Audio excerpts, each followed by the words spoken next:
We do already have some really good questions coming in, so I'll keep an eye on those and I'll feed you a couple here as we go. So one question from Mary, and I think this is a good one to start with. How soon after a concussion should initial PT evaluation take place? When should somebody look into PT after their initial injury? So generally, most of the research supports complete cognitive rest between 24 to 48 hours. So again, it's highly specific to the symptoms that you're dealing with. So if you are seeking therapy within that time, that's not to say you can't do it, but we might limit the level of assessment. We're not going to do a lot of provoking tests. Most of the intervention and assessment is going to be geared towards reducing your symptoms. So there's been a lot of research that's come out lately that looks at more acute management of concussion. So that a lot of the vestibular exercises and even the aerobic testing is safe 7 to 10 or less, even less than 7 to 10 days post-concussion. But again, the intention and the goal shifts a little bit. If it's a little bit newer and potentially a little bit more irritated, what it looks like, what the evaluation looks like might be a little different. Got it, okay. Question from Karen, do you advise cervical injections prior to PT? So, case-by-case basis, I traditionally don't. If it's something that maybe for my crew that's a little bit, that's been going, maybe has gone through therapy a couple times, not been successful, then that might be something that's recommended to kind of break through. If you're having a lot of neck pain, if you feel very limited, that can be something that can help break through that pain cycle and get you past some of those symptoms to help. But it's not something that I'll generally recommend like on a blanket basis, but it can be helpful in certain circumstances. Great. A question from Sarah, would physical therapy possibly be helpful for dysautonomia? So yeah, so a lot of the exercise program is geared towards autonomic regulation. So especially steady state aerobic exercise can be helpful at kind of stabilizing your autonomic system and essentially conditioning it. Again, from a blanket statement perspective, generally yes. Obviously very situation dependent, but can be, so we know that regular steady state aerobic exercise can help kind of stabilize that system and reduce symptom provocation.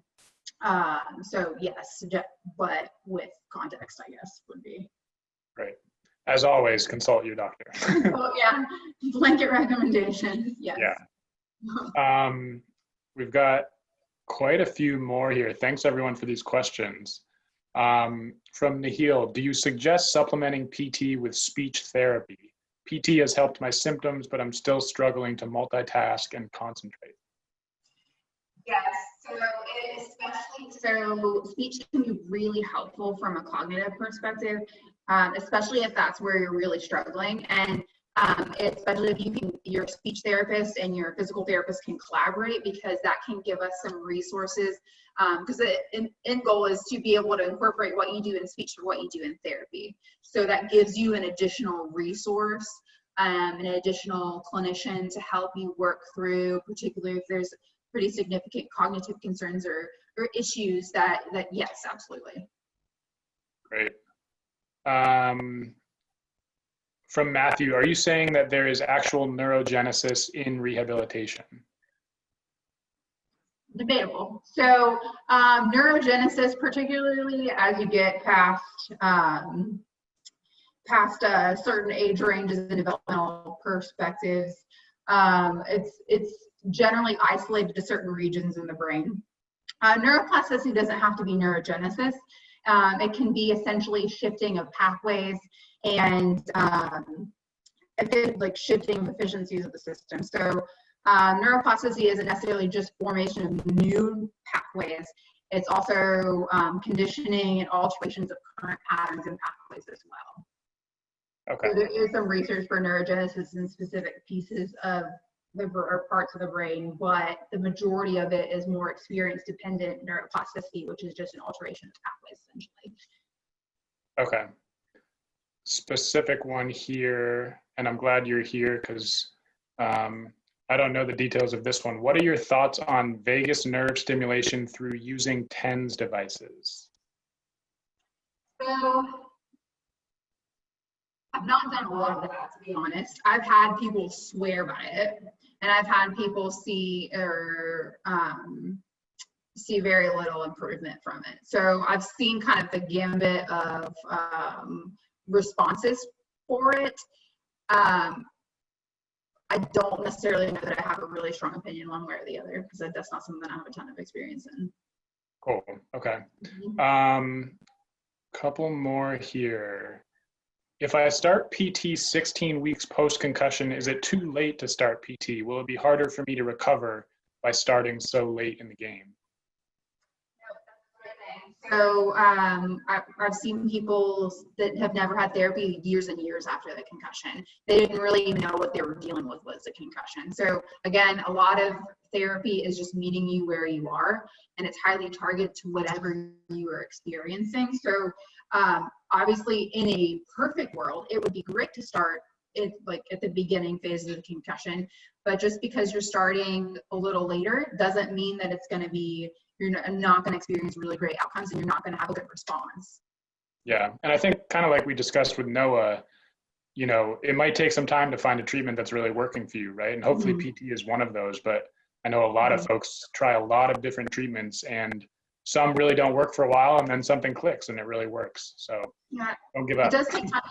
Everyone's really different, so it does take time sometimes. And so knowing that what you're doing is best and sticking with it for a little while, and then also reassessing, because again, some things work really well for certain people and not others, and you don't really know that if you're not consistently reassessing and checking in on your progress. So that's really crucial to make sure what you're doing is best for you.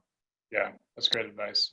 One from Mark, and hello, Mark Lindsay, who is a Brain Pledge and a great supporter of CLF. He had a question. Once eye convergence scores are below 6 centimeters, do you recommend continued convergence and vestibular therapy? Technically, that's within normal range. So a lot of it depends. Again, some of it stems back to symptom provocation. So if it's normal and it's still highly symptom provoking, then that might be something we continue to work towards. But generally what will happen as that becomes normal, it's obviously general near point convergence exercises, if you've done them, like pencil push-ups and some of the Brock string exercises, not super functional, right? You don't generally do that on a daily basis. But as that becomes normal or less symptom provoking, then translating it into a functional, maybe like functional task. So adding layers to it, making it more challenging, particularly if it's still something we feel like might be provoking some symptoms. So making it a more difficult task, essentially. Great. Question from Lori. What are some ways to reacclimate to using a computer? Looking at a screen for extended periods of time brings on pulling behind one eye and other symptoms. So there's a couple different levers you can pull there. So some of it depends on what exactly is provoking your symptoms. One of the common things is the blue light, so the really bright stimulating light. So there are apps you can download. One of the ones that I typically recommend is called Flux. It's f.lux. Or if you have a screen that does night vision, that tends to be less stimulating than like the full bright screen. That might allow you to do a little bit more.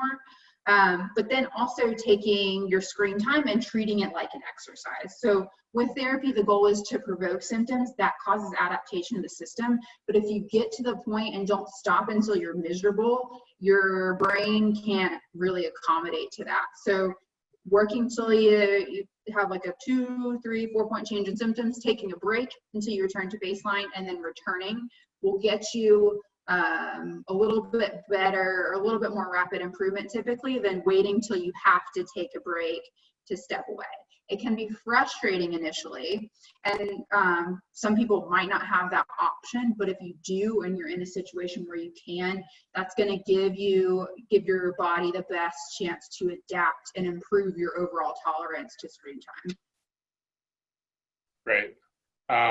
A question here from Mary, which I think is a good one. Knowing a lot of people are trying different treatments, should PT be a consistent treatment for a specific period of time? Is there value to breaking up treatment sequences depending on individual progress for that treatment? So again, a lot of it's situation dependent. So nature of the beast, with insurance, we're working within certain constraints. So sometimes we'll do, a lot of it's dependent on what the resources are and what that looks like. So I've seen people take a long time to respond. So maybe typically what it is, again, from a reassessment perspective, looking at, are we making good progress? Are we seeing the change that we would expect to see given this individual case? If no, what can we change? Because again, you don't want to be doing the same thing over and over again and seeing no improvement. So then if we're not seeing the change that we would expect, given the amount of time and the individual situation, then pulling other levers. So it could be additional resources, additional treatments. Maybe we back off physical therapy for a time to try something else. So a lot of it depends on the level of improvement. If you're seeing really great improvement, continue. But if we're not getting where you would expect, then maybe it's time to start pulling other levers and trying some new things. Great. We had a question earlier about cervical injections. A similar question here. How important is assessment of cervical spine alignment before starting physical therapy? So from a alignment posture perspective, we don't typically see that posture or alignment generally correlates very well to pain. It's good to see what your resting position is, because that can give us some information about what symptoms might be provoked, and just to see where you are. And we also can utilize that to rule out any need for additional imaging maybe, or any red flags. But it's good to note, but it's not generally something that's gonna significantly shift where we go from an intervention perspective, if that makes sense. So helpful to know, can indicate a couple of different things, but it's generally posture, especially if you have the available range of motion. So if you're stuck somewhere, that's different. But if you might have not great posture, but you can move and rotate and do what you need to do without significant limitation or pain, posture is not generally super correlated to headache or a lot of the other things that you might be dealing with. Great. Let me just say, Dr. Walston, we are breaking records for questions here, so let that be a compliment to you, and thank you everybody for the questions. You still have time for a few more? Absolutely. That's why I want to make sure we had time for this. That's awesome. Awesome. So one question here, how can we find a physical therapist who has specialized training in PCS? And I'll say, as you sort of think about the answer to that, certainly encourage people again to go to concussionfoundation.org/helpline, and we'll do our best to find you a specialist in your area who we know may have experience treating PCS. But Dr. Walston, there aren't a million of you. What do you suggest for people? So it's helpful to interview your therapist. So if you maybe are in an area, there's different, like the Concussion Legacy Bank, there might be different resources. For me, I'm a neurospecialist, and the APTA, which is our large body, has a basically find a specialist website, and so you can type in your zip code or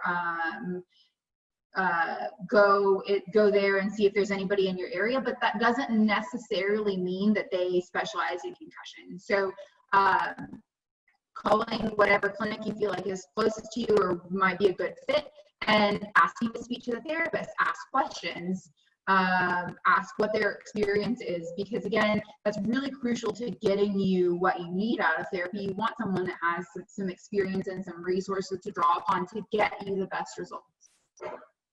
Yeah, we have a one-pager on our concussion clinics page. which is clinics.org, that's about, you know, what to ask and what to think about when you're looking for a doctor to treat your concussion. And I would guess that a lot of those same things apply with physical therapists. And like you said, it's really ask those questions. You know, don't be afraid to really their experiences.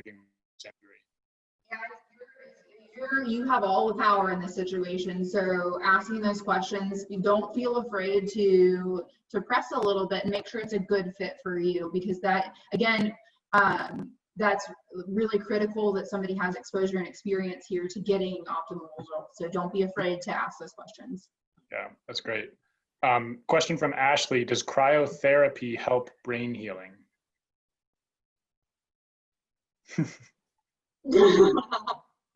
I haven't seen the research on that. So honestly, my theory on a lot of these adjunct therapies and things that could be a resource to you, if you feel like it helps you, by all means. So again, it's going to be highly within reason, I guess. We could get into a couple weird things, but looking at, if you're open to trying different things, see how you feel afterwards, see what you feel like your response is, and then if that's something that works for you, keep doing it. It's again, highly situation dependent. What works for one person is not going to be awesome for another person. So if you find something like that that is valuable and you feel like has an impact in how you feel, then absolutely go for it.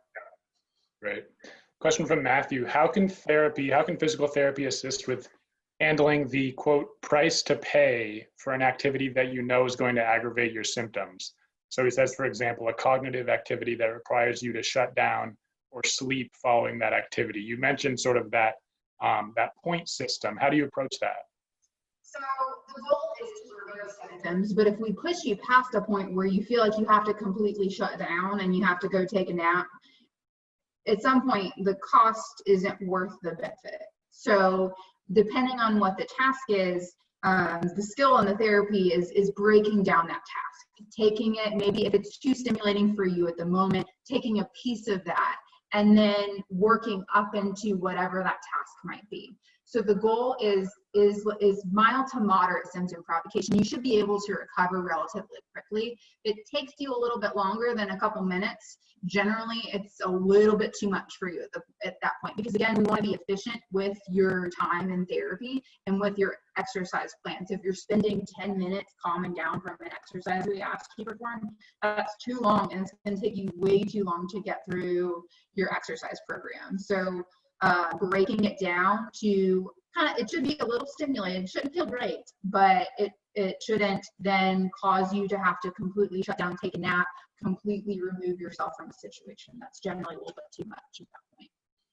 Got it. Question about emotional symptoms. Is depression or anxiety a symptom that, as a physical therapist, you actively monitor as you're helping someone through treatments? So it's a really common secondary effect of having symptoms for a really long period of time, particularly if you're one of those people that was recommended to completely remove yourself from activity. We see anxiety and depression rates skyrocket in people that are removed from their social groups, removed from their sport, removed from the activities that they enjoy. So it's absolutely something that we can monitor, and we do monitor, typically in partnership with other providers, especially if it's something that's changing and evolving. And that's also something that the research supports, that regular exercise can help kind of stabilize and assist in managing a lot of those depressive and anxiety symptoms as well. Great. Question from Jenny. She's had PCS for a year. Therapists have tried almost everything to help with her sleep, but it doesn't seem to help. Is there anything she can do with physical therapy to help sleep? So a lot of what you've already tried. So from a physical therapy perspective, exercise, again, just general exercise is beneficial, kind of we talked about with regular exercise, but also considering when you do the exercise. So that's different for everyone. Typically, high levels of stimulation before bed don't generally help from a sleep perspective. So considering when you do them, looking at your environment for sleep, looking at what you're doing immediately before and how your day is structured, because especially if you're less active than you were before, that can cause at baseline issues with regular, like falling asleep and staying asleep. So that can be beneficial. And then looking at general sleep hygiene things, some strategies to help, because again, after a concussion, you tend to be more sensitive to things that you might not have really been bothered by before. So really taking an audit with your physical therapist, looking through the strategies you tried and potential ways you can leverage maybe some alternative methods that might help improve your sleep quality. Great. Here's one we haven't covered from Claudia. She said, I've been prescribed Elavil for the prevention of migraines. My concern is that it masks the symptoms, making it counterproductive to practice PT while medicated. What are your thoughts about medication for PCS and doing PT at the same time? So I see a lot. Especially if the migraines are highly debilitating, it can be helpful to allow you to do any level of exercise, intervention, activity. So it can help remove the barrier from, I see sometimes neurologists, depending on who your provider is, obviously this isn't like medication is not something that we're gonna monitor or not change or adjust in therapy. That's a separate conversation with whoever prescribed you that medication. It can be helpful short term. Sometimes over time, I see it tapered off. So depending on what your symptoms look like, what your recovery looks like, you might stay on it. It's not necessarily going to prevent your recovery and therapy. But if you have concerns about that, I would definitely talk to your therapist and talk to the provider that prescribed that to you if your desire is to be tapered off of that. Yeah. Just don't stop taking it. It's like cold turkey, that's not good. Right. We are almost at the hour here. We'll take a couple more questions for Dr. Walston. What about exercising in a pool after PCS?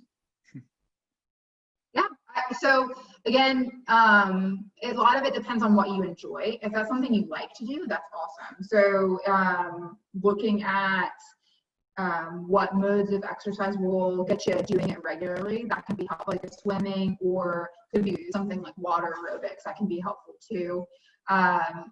Whatever you're going to be able to adhere to and perform regularly, because it's only beneficial typically if you're doing it. Most of the recommendations are 3 to 4 times a week, generally 30 to 40 minutes a day, working up to that if you can't tolerate it. But that's where, especially when you're looking at neuroplasticity and some of the positive impacts of aerobic exercise, that's about the dosage you need to be at. So it doesn't really matter the mode if that's something you enjoy. So it can be really beneficial for sure. Great. Mm-hmm. What about supplements for recovery? Do supplements help? I've seen, so again, I've seen a couple different things prescribed. I've seen magnesium, I've seen a lot of omega-3s. There's good theory behind it, but there's not, so from like a supplement research perspective, there's not a ton of research to support one way or the other. Word of caution though, especially if you're on other medications, sometimes supplements can have some negative side effects or mess with whatever medications you're on. So while I see some benefit, I see people benefit from them, it's, if you're taking other medications, helpful to make sure you clear that with your physician so that there's no unexpected side effects of them, but I have seen them be helpful. Great. All right, let me give you one last question. This one is from Jean. Is therapy possible for multiple unhealed concussion patients, for a multiple unhealed concussion patient who has lost the ability to walk or stand? Mm-hmm.